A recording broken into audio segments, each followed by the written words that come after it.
ఆరాధన కొరకై కీర్తనల గ్రంథం 81వ అధ్యాయం మొదటి 7 వచనాలు మనం మార్చి చదువుకుందాం.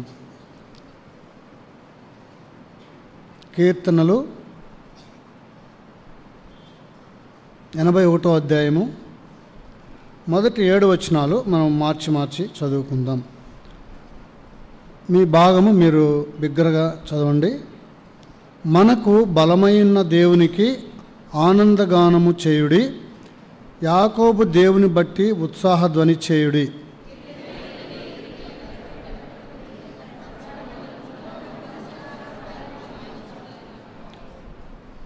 అమావాస్య నాడు కొమ్ము ఊదుడి, మనము పండుగ ఆచరించు దినమున పున్నామ నాడు కొమ్ము ఊదుడి.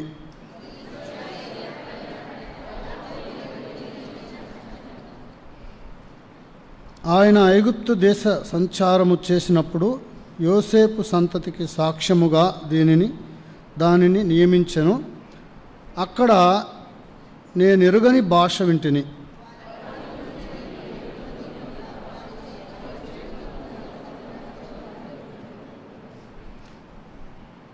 ఆపత్కాలమందు నీవు నాకు మొరపెట్టగా నేను నిన్ను విడిపించి తిని, ఉరుము దాగు చోటు నుండి నీకు ఉత్తరమిచ్చి తిని, మెరీబా జలముల యొద్ద నిన్ను శోధించి తిని. చాలు. మరొక మాట చదువుదాం. 16వ వచనం, 81వ కీర్తన 16వ వచనం కలిసి చదువుకుందాం. అతి శ్రేష్టమైన గోధుమలను అనుగ్రహించి నేను వారిని పోషించుదును, కొండ తేనెతో నిన్ను తృప్తిపరచుదును. దేవుడి మాటలు మనకు దీవించి మనం ఆరాధన చేయనట్టుగా మనల్ని పురుకొల్పును గాక. ఈ కీర్తన ఆసాపు కీర్తన. ఈ కీర్తన వారి యొక్క అనుభవాలను ఇక్కడ రాస్తూ వచ్చినాడు. మన పితరుల యొక్క అనుభవాలను జ్ఞాపకం చేసుకుంటూ మనము దేవుని ఆరాధించడానికి అవసరమైన భాగాలు మనం ధ్యానిస్తూ దేవుని ఆరాధించడానికి దేవుడు మనకి సహాయపడను గాక. వాస్తవంగా ఆరాధన ఎవరు చేయాలి? ఆరాధన ఎక్కడ చేయాలి అంటే భూమి మీదను పరలోకములోనూ దేవుని ఆరాధన చేయాలి. చూడండి, ప్రకటన గ్రంథం 5వ అధ్యాయము 13వ వచనం చదవండి. ప్రకటన 5:13. భూలోకమందును భూమి క్రిందను సముద్రములో ఉన్న ప్రతి సృష్టము అనగా వాటిలోనున్న సర్వమును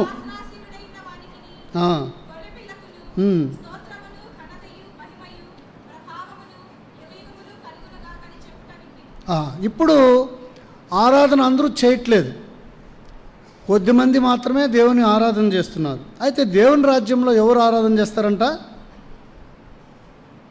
భూలోకమందును భూమి క్రిందను సముద్రములో ఉన్న ప్రతి సృష్టము అన్నీ కూడా దేవుణ్ణి ఆరాధన చేస్తాయి. ఏమనంట? స్తోత్రము, ఘనత, మహిమ, ప్రభావములు యుగయుగములకు కలుగునుగా కానీ ఆరాధన చేస్తారు. అయితే ఇప్పుడు భూమి మీద అందరూ ఆరాధన చేస్తున్నారా? చేస్తున్నారు లేదా? చేయట్లే. ఎందుకు చేయట్లేదు? దేవుని సన్నిధిని భూలోకము ఖాళీలు పూరిస్తే ఇంట్రాక్షన్గా ఉంటుంది, లేదంటే నేనేదో స్టోరీ చెప్పినట్టు ఉంటుంది. దేవుని సన్నిధిని భూలోకము చెడిపోయి ఉండను. ఎట్లుంది? భూలోకము చెడిపోయింది. దేవుడు సృష్టించినప్పుడు చెడిపోయిందా భూలోకము? లేదు, మంచిదిగా ఉన్నింది. దేవుడు సృష్టించినప్పుడు భూలోకం ఎలా ఉన్నింది? మంచిదిగా ఉన్నింది. తర్వాత ఏమైంది? భూలోకము చెడిపోయింది. ఎన్విరాన్మెంట్ కూడా చెడిపోయింది. పొల్యూషన్ ఎక్కువైపోయింది. ఎక్కడికి పోయినా ఇప్పుడు ఎయిర్ పొల్యూషన్ ఎక్కువైపోయింది, ఫ్లైట్స్ ఎక్కువైపోయినాయి. ఇప్పుడు కొత్తగా 1 అవర్లో అమెరికాకు పోయే టెక్నాలజీ కూడా వచ్చేస్తూ ఉంది. సో ఎయిర్ పొల్యూషన్ విపరీతం అయిపోయింది. ఈ చెడిపోయిన భూమి మీద దేవుని ఆరాధించేవారు కూడా ఉన్నారు. అందుకే యోహాను సువార్త 4:24లో ఒక మాటను చదువుదాము. 4:24 యోహాను సువార్త 4వ అధ్యాయము 23 చదువుదాం. 23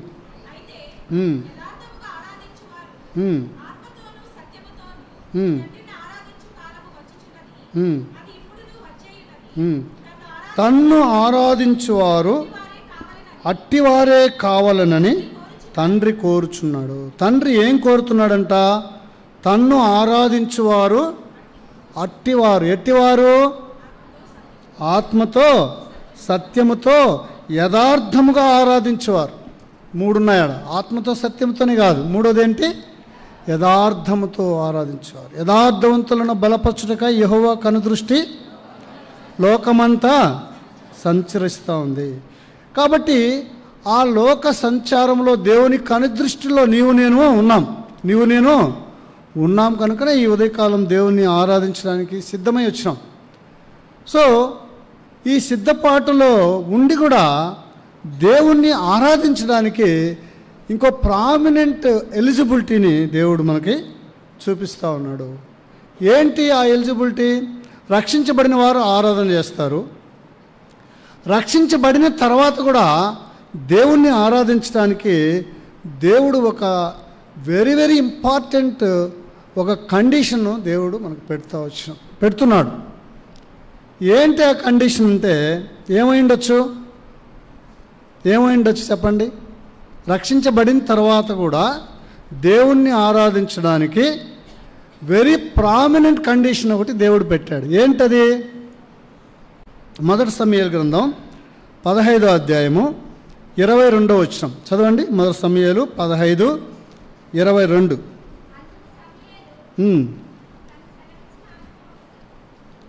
చెప్పండి. అదే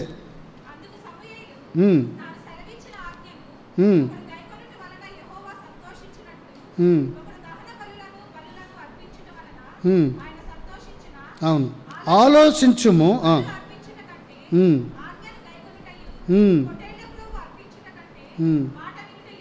చాలు. ఇక్కడ ఏముందంటే ఏంటంటే శ్రేష్టము?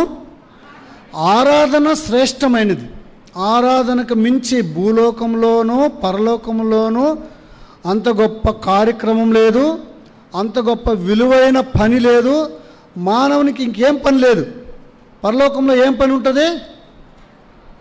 ఆరాధన, వర్షిప్.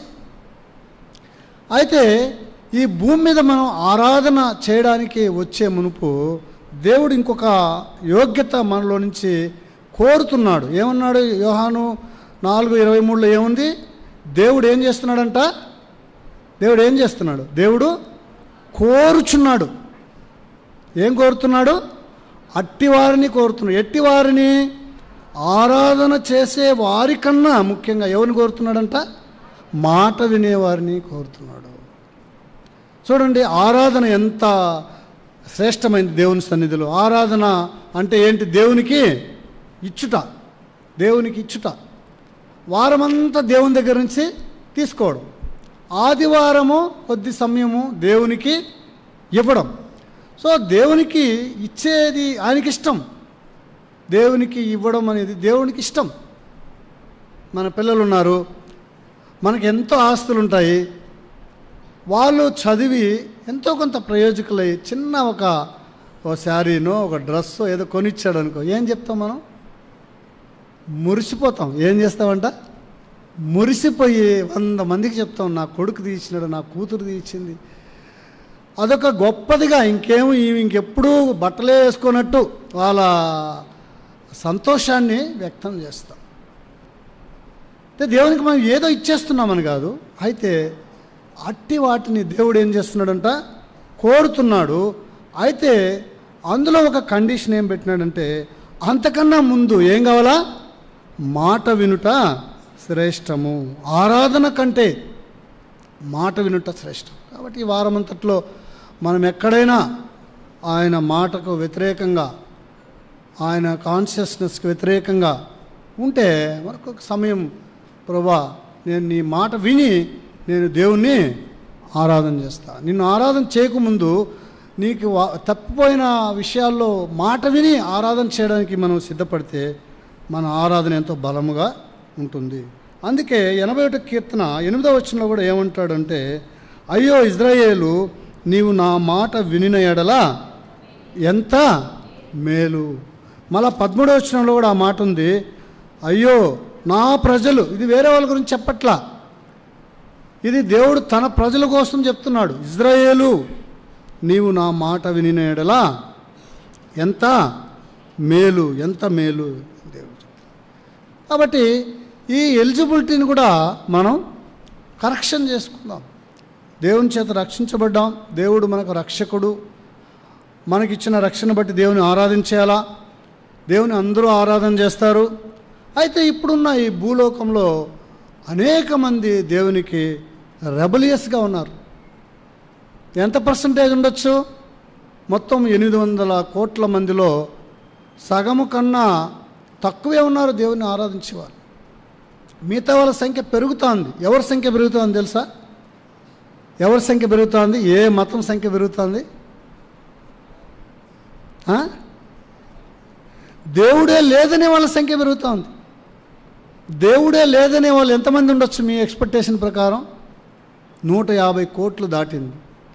అది ఇంకొక 10 yearsలో 50% క్రాస్ అవుతుందని ఎక్స్పెక్ట్ చేస్తున్నారు. సో దేవుడే లేదని వెళ్ళిపోతున్నారు యవనస్తులు. నెక్స్ట్ జనరేషన్ కష్టంగా ఉంది. అయితే దేవుణ్ణి ఆరాధించడంలో ఉన్న మేళ్ళు మనం జ్ఞాపకం చేసుకోవాలి, మనం ఎక్స్పీరియన్స్ చేయాలి. అందుకే 81 కీర్తన 1వ వచనంలో ఉంది చూడండి, మనకు బలమైన దేవునికి ఆనందగానము చేయుడి, యాకోబు దేవుని బట్టి ఉత్సాహధ్వని చేయుడి. ఇక్కడ 3 మాటలు మనకు కనపడతాయి. మనకు బలమై ఉన్న దేవుడు. దేవుని ఆరాధన చేస్తే మనకేమొస్తుంది? బలం వస్తుంది. ఎందుకు ఆరాధన చేయాలా దేవుణ్ణి? To renew hour strength. So ఆయన మనకు బలమై ఉన్న దేవుడు. రెండవది, ఆయనకి ఆనందముతో ఆరాధించాల.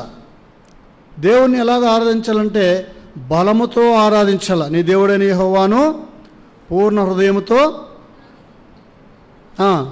పూర్ణాత్మతో, పూర్ణ శక్తితో, పూర్ణ వివేకముతో దేవుని ప్రేమించాలి, అంటే ఆరాధించాలి.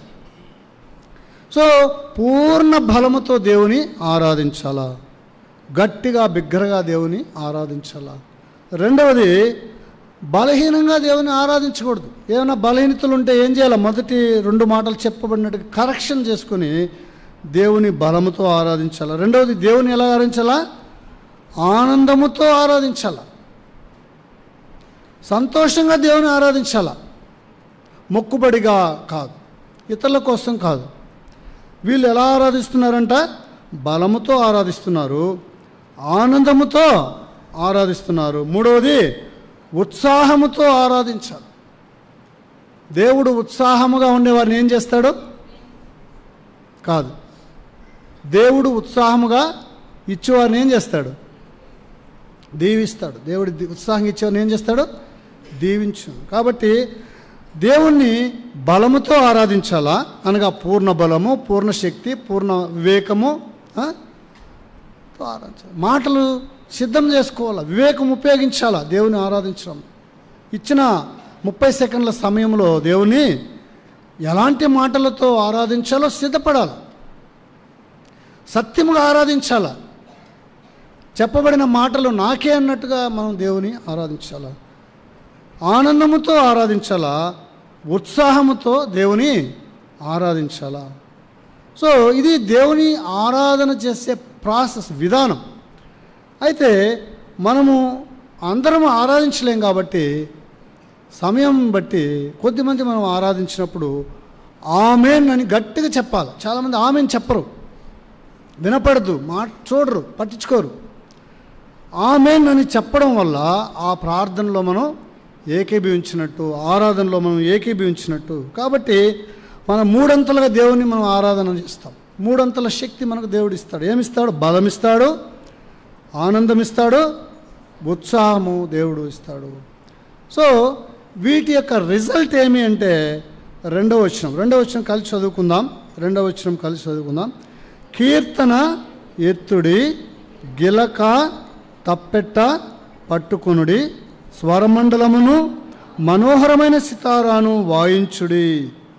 3వ వచనం కలిసి చదువుకుందాం. అమావాస్య నాడు కొమ్ము ఊదుడి, మనం పండుగ ఆచరించు దినమున పున్నము నాడు కొమ్ము ఊదుడి. ఇక్కడ ఎన్ని మాటలు ఉన్నాయి చూడండి. కీర్తన ఒకటి, గిలక తప్పెట్ట, స్వరమండలము, సితార, ఇన్ని ఇన్స్ట్రుమెంట్స్తో దేవుని ఆరాధన. Worship in action. సో దేవుడు మన హృదయములో చేసినటువంటి బలము, సంతోషము, ఆనందము మనం ఎక్స్ప్రెస్ చేయడం కోసం మనం ఏం చేస్తున్నామంట? కీర్తన పాడుతున్నాము, ఇన్స్ట్రుమెంట్స్ ప్లే చేస్తున్నాము, తప్పెట్ట మనం చప్పట్లు కొడతాం. So it is expression of inward worship. మన హృదయంలో ఉన్నటువంటి ఆరాధన భావాన్ని ఎక్స్ప్రెషన్ ఇన్ని విధాలుగా మనం చేస్తాం. బోర ఊదడం అంటే it shows victory. So worship gives victory. ఆరాధన మన పతనాల మీద జయం ఇచ్చేదిగా ఉంటుంది. ఆరాధనలో ఉన్న సంతోషము ఇట్ గివ్స్ విక్టరీ. మనం ఆరాధన చేసినప్పుడు ఇతరులు వినుట ద్వారా వాళ్ళు ఉత్సాహపడి వాళ్ళు విజయవంతమవుతారు. నేను ఆరాధన అంటే కాలింపాంగ్ కాన్వకేషన్కి 2002 వెళ్ళినప్పుడు పిలుపు గారు ఆరాధన చేశారు. 20 సెకండ్లలో ఆరాధన చేశారు. ఎన్ని సెకండ్లు? 20 సెకండ్లు గట్టిగా ఆరాధన చేశారు. ఓ ఆండవరే అని, అన్బుల్లా అప్పావే అన్నాడు. నేను ముందు కూర్చోను. ఫస్ట్ ఆయన ఈ మైకులు అరిసేసరికి దమ్మని కింద పడ్డా. ఇదేంద్ర ఇట్లా ఆరాధన చేస్తున్నాడు. ఆయనకి మన మైండ్ పనిచేయాల. ఈలోపే ఆరాధన ముగించేశాడు. ఆరాధన ఓన్ లాంగ్వేజ్లో చేస్తా ఆయన చెప్పాడు. You worship your God in your own language. Other language అర్థమవుతుంది, ఓన్ లాంగ్వేజ్ హృదయాన్ని తాకుతుందంట. కాబట్టి ఆయన ఆరాధన యాక్షన్లో తీసుకొచ్చాడు. యాక్షన్ కదా. కాబట్టి ఇన్ని రకాలుగా మన పితరులైన వారు దేవుణ్ణి ఆరాధన చేశారు. వారినే మనం అనుసరిస్తున్నాం, వారినే మనం ఫాలో అవుతున్నాం. ఎందుకు ఆరాధన చేయాలా? అవసరమా? అనేక సార్లు అనుకుంటాం. ఎందుకు దేవుని ఆరాధన చేయాలా? ఏమి దేవుని ఆరాధన చేయకపోతే నష్టమేంది? 4 వారాలకు ఒకసారి ఆరాధన చేస్తాం, సంవత్సరానికంతా ఒకసారి చేస్తాం. అసలు ఆరాధన లేని సంఘాలు ఉన్నాయి. ఎందుకు మనం వేరే సంఘాలకు వద్దు, మన సంఘంలో మనం ఉండాలని ఎందుకు అంటున్నామంటే, అనేక సంఘాలు ఆరాధనే ఉండదు, సంవత్సరాల తరబడి ఆరాధన ఉండదు. సో ఇక్కడ ఏమైంది అంటే 4వ వచనం కలిసి 81వ కీర్తన 4వ వచనం. ఇది ఇజ్రాయేలీలకు కట్టడ, యాకోబు దేవుడు నిర్ణయించిన చట్టము. కట్టడ, చట్టం. It is a compulsory. దేవుణ్ణి ఆరాధించడం అయింది it is a compulsory duty. కొన్ని ఉంటాయి చేయొచ్చు, చేయకపోవచ్చు, బట్ కంపల్సరీగా చేసేవి కొన్ని ఉంటాయి. యాజ్ ఏ హస్బెండ్గా, యాజ్ ఏ వైఫ్గా, యాజ్ ఏ ఫ్యామిలీగా, యాజ్ ఏ సిటిజన్గా, యాజ్ ఏ బిలీవర్గా కంపల్సరీ కొన్ని ఉన్నాయి. వాటిలో ఆరాధన ఒకటి.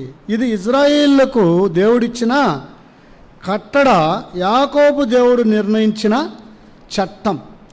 దీన్ని కొంత చూసినప్పుడు డిఫరెంట్ వర్షన్స్ ఆఫ్ ఇంగ్లీష్లో నేను ధ్యానిస్తూ వచ్చినప్పుడు నాకు 7 మాటలు కనపడ్డాయి. ఎన్ని మాటలు? 7 మాటలు. సో ఒకటేంటంటే ఇంగ్లీష్లో ఉంది, ఇట్ ఈజ్ ఎ స్టాట్యూట్ అని ఉంది. స్టాట్యూట్ అంటే ఏమని చెప్తుందంటే శాసనం. ఇదేందంట? ఏంది శాసనం?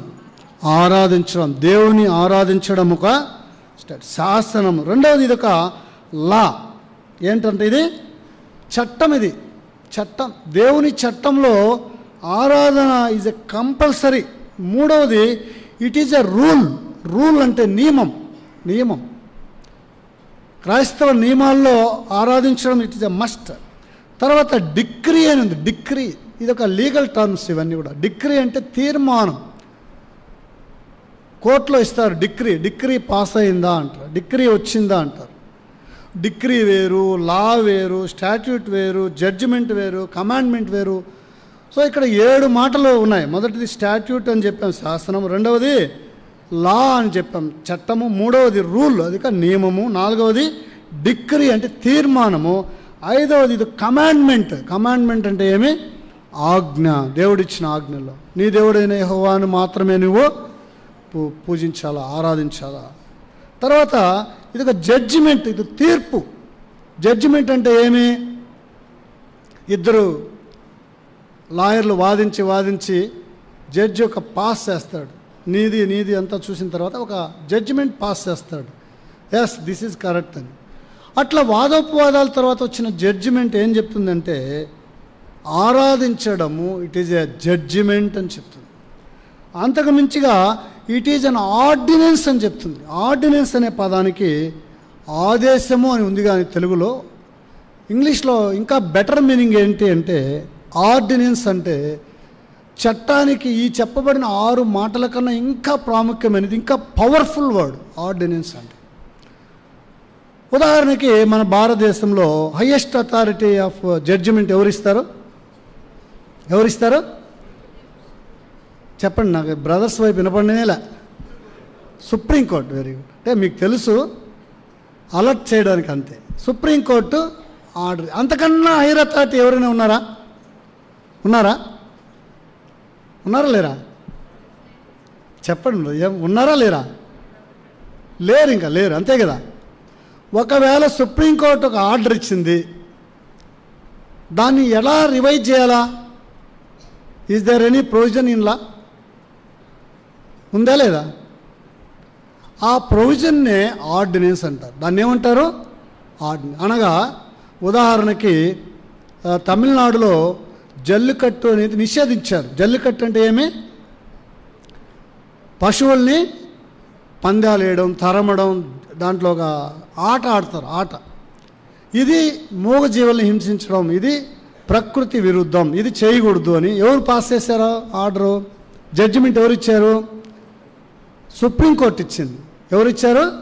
సుప్రీంకోర్టు ఇచ్చింది. అయితే ఆ ప్రజలంతా తిరగబడ్డారు. ఇది మా ఆచారము, ఇది మా సాంప్రదాయము, ఇది మా ధర్మము, మేము ఇది చేసుకోవాల్సిందే, కుదరదు అంటే అప్పుడు సుప్రీంకోర్టు ఏం చేసిందంటే, ప్రభుత్వం ఏం చేసిందంటే ఒక ఆర్డినెన్స్ ఇచ్చింది. ఆర్డినెన్స్ అనగా అందరూ క్యాబినెట్ అందరూ కూర్చొని ఒక ఆర్డినెన్స్ పాస్ చేశారు. Yes this can be done. అనగా చట్టానికి మించినది, it is a beyond law. మనకు దానియేలు ఉన్నాడు. దానియేలు ఎంత మంచివాడు కదా. దానియేలు మంచివాడు. శత్రువుల దేశంలో కూడా రాజు చేత పొగిడించుకున్నటువంటి వ్యక్తి. ఆయన చాలా ప్లెయిన్ అండ్ హానెస్టీ, సిన్సియర్. ఆయనకి లేని బిరుదులే లేవు, అన్ని బిరుదులు ఉన్నాయి. అన్నిటికీ లోబడుతున్నాడు, రాజుకు అనుకూలంగా ఉన్నాడు, రాజు ప్యాలెస్లో పనిచేస్తూ ఉన్నాడు. అయితే ఒక విషయానికి వచ్చేసరికి ఆయనకి సమస్య వచ్చింది. ఏమొచ్చింది? దేవుని ఆరాధించే పద్ధతి. అందుకే దానియేలు గురించి ఒక మాట ఏం చెప్పబడిందంటే, దేవుని ఆరాధించే పద్ధతిలో తప్ప దానియేలు యందు ఏ లోపమో, we can't find any fault in Daniel except worship. The way of worship, ఎలాగ దేవుని ఆరాధించాలో అనే పద్ధతి తప్ప ఆయనలో ఏ ఫాల్ట్ లేదు. ఆయనకి ఇప్పుడు ప్రాణానికి మీదకి తీసుకొచ్చింది, అయినా పర్లేదు. ఆ దానియేలు ఏం చేశాడు? ఆజ్ఞను మీరి దేవుని, దట్ ఈస్ కాల్డ్ ఆర్డినెన్స్ అంటారు. సో ఇక్కడ కేజేవి బైబిల్లో ఆర్డినెన్స్ అని ఉంది. సో 4వ వచనం చదివితే, ఇది ఇజ్రాయేలీలకు కట్టడ, యాకోబు దేవుడు నిర్ణయించిన చట్టం. It is an ordinance. No rule. ఎన్ని రూల్స్ ఉన్నా ఓవర్కమ్ చేసేదే ఆరాధన. అందుకే అపవాది ఏం చేస్తాడంటే, మనల్ని ఆరాధించనీయకుండా అన్ని ప్రయత్నాలు చేస్తూ ఉంటాడు. అన్ని ప్రయత్నాలు చేస్తాడు. సమస్యలు తీసుకొస్తాడు, ఇంకోటి తీసుకొస్తాడు. మీరు చూడండి, ఎప్పుడైతే మనం దేవుని పని తీర్మానించాలనుకున్నా, ఒక డెసిషన్ తీసుకోవాలనుకున్నా, అప్పుడే ప్రాబ్లమ్స్ వస్తాయి. అంతవరకు ఏముండదు, వారమంతా బాగుంటాం. ఎప్పుడైతే ఒక నిర్ణయం తీసుకుంటామో అప్పుడు వెంటనే ప్రాబ్లమ్స్, రకరకాల సమస్యలు అపవాది తీసుకుని వచ్చేవాడుగా ఉంటున్నాడు. అందుకే దేవుడు ఏమంటున్నాడు, నీకెన్ని ప్రాబ్లమ్స్ ఉన్నా యూ హ్యావ్ టు వర్షిప్. చూద్దాం, మా అపోస్తుల కార్యములు 16వ అధ్యాయం. అపోస్తుల కార్యములు 16వ అధ్యాయం. అందరూ తీయండి. అపోస్తుల కార్యములు 16వ అధ్యాయం త్వరగా మనం చదువుదాం. 22వ వచనం. అపోస్తుల కార్యములు 16:22 నేను చదువుతాను, నాతో కలిసి చదవండి. అప్పుడు జనసమూహం వారి మీదికి దొమ్మిగా వచ్చెను. న్యాయాధిపతులు వాళ్ళ వస్త్రమును లాగివేసి వారిని బెత్తముతో కొట్టవాలని ఆజ్ఞాపించిరి. వారు చాలా దెబ్బలు కొట్టి వారిని చెరసాలలో వేసి భద్రముగా కనిపెట్టవాలని చెరసాల నాయకునికి ఆజ్ఞాపించిరి. అప్పుడు వాటి ఆజ్ఞను పొంది వారిని లోపల చెరసాలలో త్రోసి వారి కాళ్ళకు బొండ వేసి బిగించారు. వీళ్ళు దేవుని ఆరాధించాల. పౌలు శీలలు వీళ్ళు ఎక్కడికి ఏమైపోయినారు, వీళ్ళ మీద ఒక కంప్లైంట్ వచ్చింది. కంప్లైంట్ వచ్చి పట్టణం అంతా గజిబిజి అయిపోయింది. ఈ యొక్క ఎందుకు అంట ఈ రకరకాలైనటువంటి మూఢ నమ్మకాలని ప్రచారం చేసేటువంటి వారిని పట్టి వీరికి ఒక ఉపద్రవం వచ్చింది. చేయకూడని ఆచారములు ప్రకటించుతూ మన గలిబిలి చేయుచున్నారు. Just it is a very small complaint అంతే. వాళ్ళు ఏం చేశారు, వస్త్రములు లాగివేసి. ఎవరైనా మన వస్త్రాలు తీసేస్తే ఎలా ఫీల్ అవుతాం మనము? ఎవరైనా మన కాలర్ పట్టుకుంటేనే ఎట్లుంటుంది. తర్వాత ఏమైందంట, బెత్తముతో కొట్టి, చాలా దెబ్బలు కొట్టి, ఒకటి కాదు, ఒక చెంప దెబ్బ కొడితేనే ఇంకా అయిపోయా.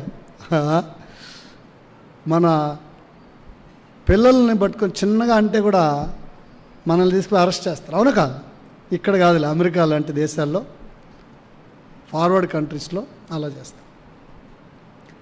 సో చెరసాల్లో వేశారు, మొత్తం బొండ వేసి బిగించారు.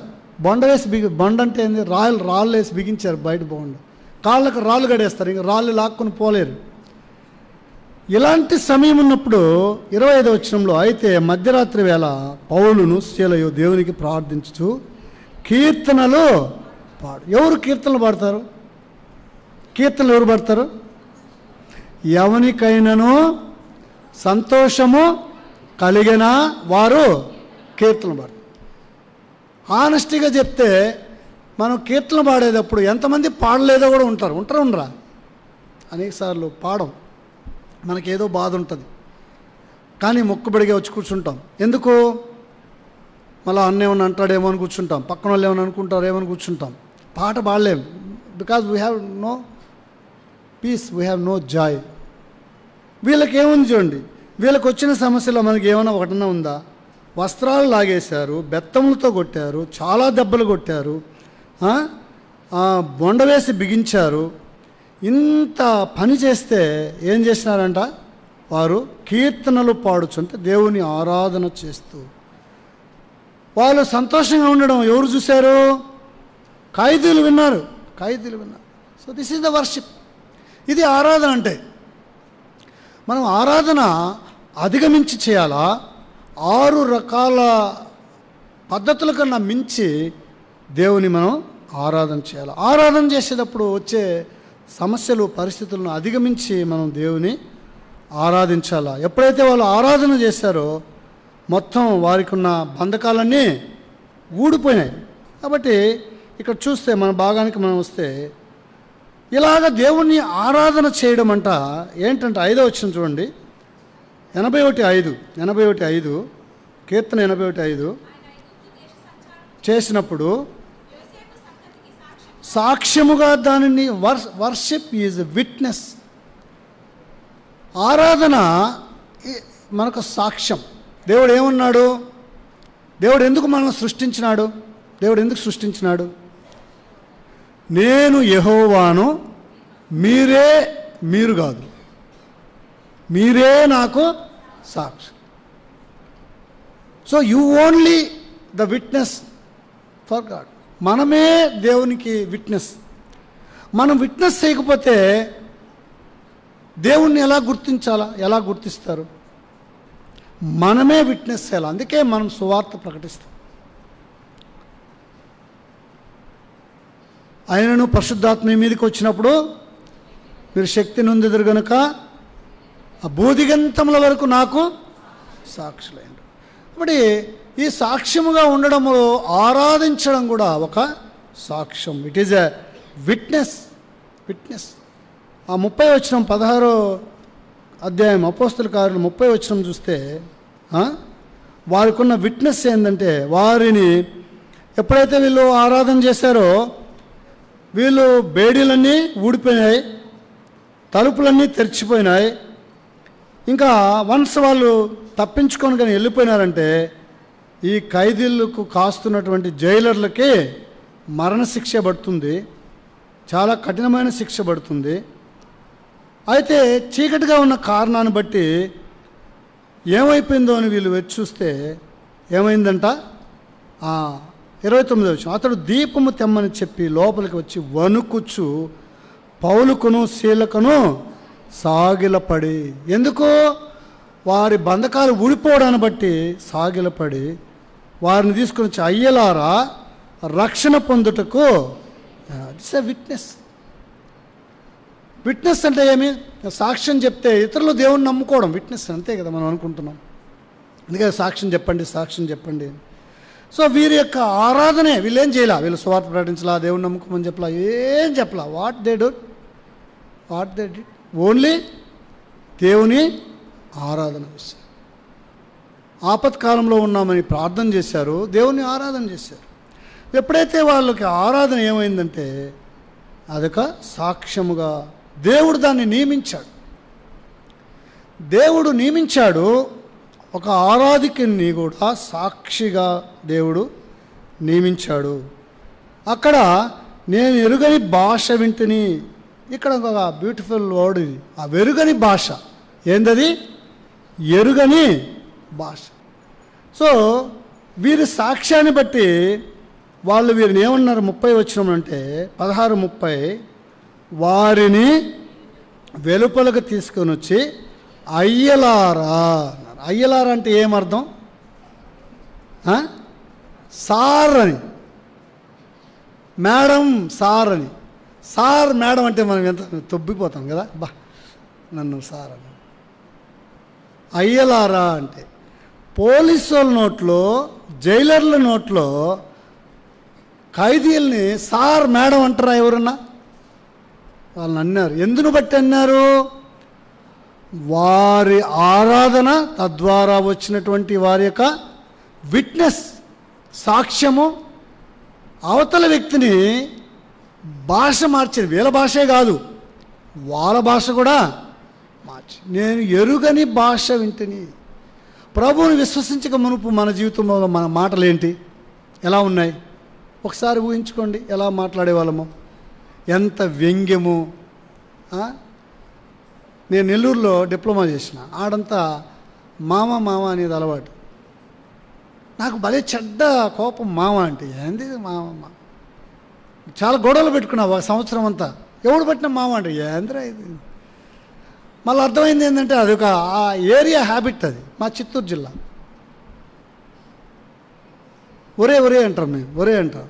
ఈడగాని ఆ మాట అంటే కొడతారేమో కదా. ఆ భాష ఎటు పోయిందో, ఆ లాంగ్వేజ్ ఎటు పోయిందో, ఆ మాటలు ఎటు పోయినాయో ఏమొచ్చినాయి ఇప్పుడు మన జీవితంలోకి? దేవునిని నీతి, ప్రేమ, సమాధానం, ఆత్మఫలం ఏమనగా చెప్పండి. ఆత్మఫలం ఏమనగా ప్రేమ, సంతోషము, సమాధానము, దీర్ఘశాంతము, దయాలత్వము, మంచితనము, ఆశానిగ్రహము. సో ఇలాంటివి ఎన్నో. ఈ మాటలు ఏ రోజైనా మన నోట్లో వచ్చినా just because of his grace, దేవుడు మనల్ని రక్షించిన కారణాన్ని బట్టి మన మాటలు ఏమైపోయినాయి? చేంజ్ అయిపోయినాయి, తారుమారైపోయినాయి. బ్యూటిఫుల్ వర్డ్స్ వస్తాయి, సాత్వికముతో, మృదువుతో. ఎంత కోపం వచ్చినా మృదువైన స్వభావంతో, మిమ్మల్ని హేతు అడుగు ప్రతివానికి సాత్వికముతో సమాధానము చెప్పేటువంటి మన ఐడియాలజీ చేంజ్ అయిపోయింది, మన భావజాలం చేంజ్ అయిపోయింది, మన యొక్క అలవాట్లు మారిపోయినాయి. మనమే కాదు, మనతో ఉన్న వారి అలవాట్లు కూడా మారిపోయినాయి. సార్ మేడం అని పిలుస్తున్నారు, ఖైదీల్ని అలా పిలుస్తున్నారు. కాబట్టి మన ఆరాధన మనకు సాక్ష్యాన్ని తీసుకొస్తుంది. ఆరాధన అంటే కేవలం ఏడు చెప్పే 2 నిమిషం ఆరాధన కాదు. మన జీవితంలో, వారంలో, మనం చేసే వర్క్ ప్లేస్లో, మనం ఉన్న స్థలంలో మనకున్నటువంటి సాక్ష్యం. కాబట్టి ఇది సాక్ష్యము. రెండవది, నేను ఎరుగని భాష. అవునబ్బా, వీళ్ళంతా దేవదూతల భాష మాట్లాడుతున్నాడు ఈయన. అయితే దేవదూత అయిపోయినాడు. ఏమైపోయినాడు? నిజమే, దేవదూత అయిపోయినాడు. ఎస్, సిగ్గుపడేది ఏం లేదు, ఎస్ అని చెప్పాలి. కాబట్టి ఆయన సంచరించినప్పుడు ఆరాధన ఒక సాక్ష్యముగా మన మధ్యలో ఆయన సంచరిస్తాడు. ఆయనకి ఏం పనింది? అట్టివారు కావాలని కోరుకున్న దేవుడు, ప్రపంచమంతా తిరుగుతున్న దేవుడు మన మధ్యకి రాకుండా పోడు కదా, ఇప్పుడు ఉన్నాడు. ఆయన మన భాషను, మన సాక్ష్యాన్ని వినడానికి వచ్చాడు. అందరూ బట్టి మనం అందుకే ఏమనుంది? ఇజ్రాయేలులు జయ స్తోత్రముల మీద ఆసీనుడైన దేవుడు. ఎట్టిగా మన పితరులు ఆరాధించారు, మనం కూడా ఇలాగ ఆరాధిస్తాం. అయితే ఎందుకు నువ్వు నేను ఆరాధించాలా అంటే, ఇక్కడ 6వ వచనంలో చూద్దాం. 6వ వచనం, 81వ కీర్తన 6వ వచనం. వారి భుజము నుండి నేను బరువును దింపగా. దేవుడు, మనం ఎందుకు దేవుని ఆరాధించాలా? అవరే మన పితరులకు చేశాడు. పౌలు శీలలు దేవుని ఆ కృప పొందారు. మనం ఎందుకు దేవుని ఆరాధించాలంట? బరువును దింపగా. ఆయన ఏం చేశాడు? మన భుజముల మీద బరువు. ఇప్పుడు ఎవరు మోసేవాళ్ళు లేదులే. మా ఏరియాలో బెల్లం తయారు చేస్తాం. బెల్లం అనగా ఇప్పుడు షుగర్ వచ్చింది కదా, అప్పుడు బెల్లం తయారు చేస్తాం. అది మోసుకొని రావాలి ఇంటికి. అది 50 కేజీలు 40 కేజీలు ఉంటుంది. అప్పుడు తెలుస్తుంది ఒక బస్తా మోయడం అంటే ఏంది, బరువు. మీకు బరువు గురించి అర్థం కావాలి, ఇంటికి వెళ్ళి ఒక బిందెని ఒక 10 నిమిషాలు నెత్తిన పెట్టుకొని చూడండి, భుజాన్ని పెట్టుకొని చూడండి. ఇప్పుడు అన్ని ట్యాపులు వచ్చినాయి కాబట్టి మనకు ఆ పని లేదు. వారి భుజముల నుండి ఏం చేశాడంట? బరువును దింపాడు. ప్రయాసపడి భారం మోసుకునిచున్న సమస్త జనులారా నా యొద్దకు రండి, నేను మీకు విశ్రాంతి. తీసుకొని చదువుదాం, ఆ మాట చదువుదాం. దేవుడు మన బరువుని దించినాడు. ప్రయాసపడి భారము మోసుకున్న సమస్త నేను మీకు విశ్రాంతినిస్తాను. నేను సాత్వికుడను, దీన మనసు గలవాడను. కాబట్టి మీరు ఏం చేస్తారంటే, మీ కాడి అంటే తెలుసు కదా, 2 ఎద్దులు ఉంటే మధ్యలో పెట్టే పొడవాటి ఒక లావ్ స్టిక్ని కాడి. దేవుడు ఏం చెప్పాడంటే, మీరు లాగలేకపోతున్నారు కదా, నేను నా మీద కాడి పెట్టండి, బరువంతా నా మీద వేసేయండి. ఒకసారి ఎద్దులు మోసేటప్పుడు, దున్నేటప్పుడు ఏదైనా ఒక రోగం వచ్చినా, ఆరోగ్యం బాగలేని ఎద్దుని కట్టాల్సి వస్తుంది, తప్పదు. 2 కావాల్సిందే కదా, ఒకదాంతో దున్నలేము కదా, దున్నుతామా? 2. ఏం చేస్తారంటే, ఒక నాడ ఉంటుంది, నాడని జరిపి కడతారు. సో దగ్గరగా జరిపేస్తే బరువు పడుతుంది, దూరంగా జరిపితే బరువు తగ్గిపోతుంది. సో దేవుడు ఏం చెప్తున్నాడంటే, మీ కాడి నా మీద వెయ్యండి, నేను మోస్తాను, మీరు ఊరికట్టు ఉండండి. మీరేం చేస్తారు? ఊరికట్టు ఉండండి. మీరు ఊరకనే నిలుచుండి చూడుడి, నేడు మీకు యెహోవా రక్షణ కలగజేయబోతున్నాడు. ఆ రక్షణ కోసం మీరేం యుద్ధాలు చేయబల్లా, ఫరోతో పోటీకి పోబల్లా, రథాలు నడపబల్లా, ఊరికి అటు ఉండండి నాతో పాటు, జస్ట్ అటు ఉంటే చాలు. నేను సాత్వికుడను, దీన మనసు గలవాడును. ఏం చేస్తాడంట? మీ మీద నా కాడి ఎత్తుకొని నా ఎత్తు నేర్చుకో. నేను అది కూడా చేయను ఉంటే ఇంకా రక్షణ ఎలా వస్తుంది చెప్పండి? ఆ ఎద్దులు గెలిచాయి, పోటీ పెట్టారు, ఆ ఎద్దులు గెలిచాయి. ఎవరికి ఇస్తారు బహుమానం? ఇద్దరికి ఇస్తారా, ఒకరికి ఇస్తారా? ఇద్దరికి ఇస్తారు. ఏం కాడి అంటే పాపం అనే కాడి. సిన్, ఫియర్ అండ్ స్ట్రగుల్, ఈ 3 మానవ జీవితంలో ఉండేటువంటి ప్రాథమికమైనటువంటి సమస్య. మొదటిది ఏంటి? Sin, fear, struggle. పాపము, భయము, పోరాటం. ఆ పాపమును అధిగమించడానికి జరిగేటువంటి స్ట్రగుల్, భయమును బట్టే మానవులు అనేక రకములైన మూఢనమ్మకాలను సృష్టించారు. అటుపోవద్దు, ఇటుపోవద్దు, అప్పుడు రా, ఇప్పుడు రా, రకరకాలైనటువంటి క్లచెస్ అన్నిటికీ మానవుడు ఈ దినాల్లో ఉన్న బంధకాలన్నిటికీ కారణం ఏంటి? What is the reason behind our fear of death. ఏంటది? Fear of death. అందుకే వాక్యం ఏం చెప్తుంటే, ఒకడు తన ప్రాణాన్ని కాపాడుకోవడానికి ఉన్నదంతా ఇస్తాడు కదా. అయితే దేవుడు ఆయన ఏం చేశాడంట?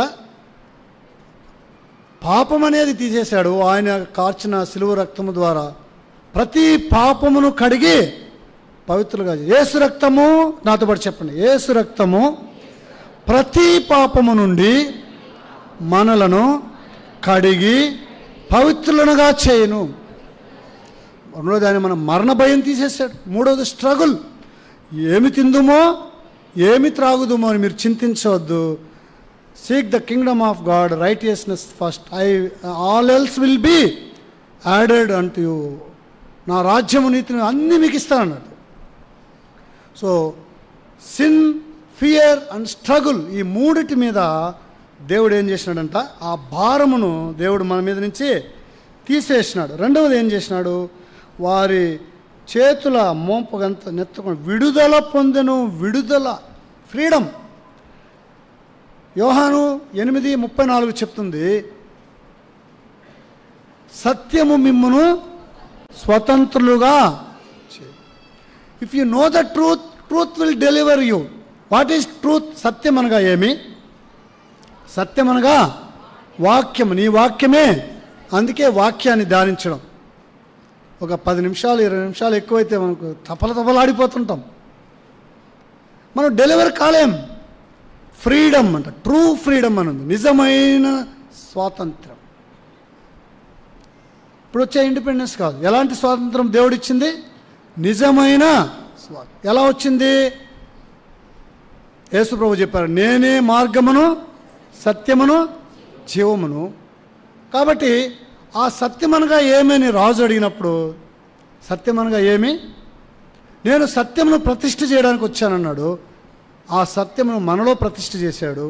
తద్వారా మనకేమొచ్చింది? ట్రూ ఫ్రీడమ్ వచ్చింది, విడుదల వచ్చింది. మనకు దేని నుంచి విడుదల వచ్చింది? పాపము నుంచి, భయము నుంచి, పోరాటము నుంచి. జీవన పోరాటం. పోరాటం అంటే అది మనం ఈజీ కాదు. కడుపు కోసం పోరాటం. కోటి విద్యలు, ఆ కూటి కొరకు నువ్వేం పని చేయొద్దు, యూ వర్క్ బియాండ్ దట్ అని చెప్పాడు దేవుడు. విజయం నుంచి పోరాడమన్నాడు. కాబట్టి దేవుడు మనకేమిచ్చినాడంట? మన బరువునంతా తీసేసినాడు. రెండవది మనకేం చేసినాడంట? సంపూర్ణమైన స్వేచ్ఛనిచ్చినాడు. 16వ వచనంలో చూస్తే, ఆయన అతి శ్రేష్టమైన గోధుమలు అనుగ్రహించిన. శ్రేష్టమైన గోధుమలు, శ్రేష్టమైన గోధుమ. ఇదిగో నా శరీరము, ఇదిగో నా రక్తము, అనేకుల పాపముల కొరకై చిందించబడిన నూతన నిబంధన రక్తం. ఈ ఆహారం ఎలాంటిదంటే, ఎవడైనా ఈ ఆహారం దగ్గరకు వచ్చిన మరి అన్నటికీ దప్పికొనడు, ఆకలి కొనడు. లోకం మీద ఆశ చచ్చిపోతుంది. చూడండి, యోహాను సువార్త 6వ అధ్యాయము 32వ వచనం. యోహాను సువార్త 6వ అధ్యాయము 32వ వచనం.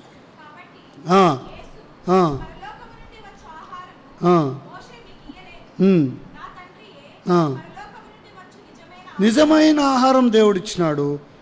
తర్వాత తృప్తిపరిచాడు, సాటిస్ఫాక్షన్ ఇచ్చినాడు. 1 తిమోతి 6:6. 1 తిమోతి 6:6 ఏమిచ్చినాడు దేవుడు మనకి? తృప్తినిచ్చాడు. సంతుష్టి సహితమైన దైవభక్తి గొప్ప లాభం. దేవుడు మన బరువులు దించాడు. దేవుడు మనకు స్వేచ్ఛనిచ్చినాడు. అతి శ్రేష్టమైన ఆహారం ఇచ్చినాడు. మరి ఎన్నటికీ దప్పికొనకుండా దేవుడు మనకి గొప్ప సంతృప్తినిచ్చినాడు. తృప్తి అనేది మానవులకి, జీవరాశులకి దేవుడిచ్చిన వరం. అయితే తృప్తి లేక మానవుడు బతుకుతున్నాడు. క్రీస్తులో దేవుడు మనకి ఏమిచ్చినాడంట? సంతుష్టి సహితమైన దైవభక్తి గొప్ప లాభం. ఈ 4 గంటల దీవెనలో దేవుడు ఉదయకాలంలో మన జీవితంలో మనకు అనుగ్రహించాడు. అందును బట్టి మనం దేవుని ఆరాధించబద్దులు. దేవుడి మాట దీవించు.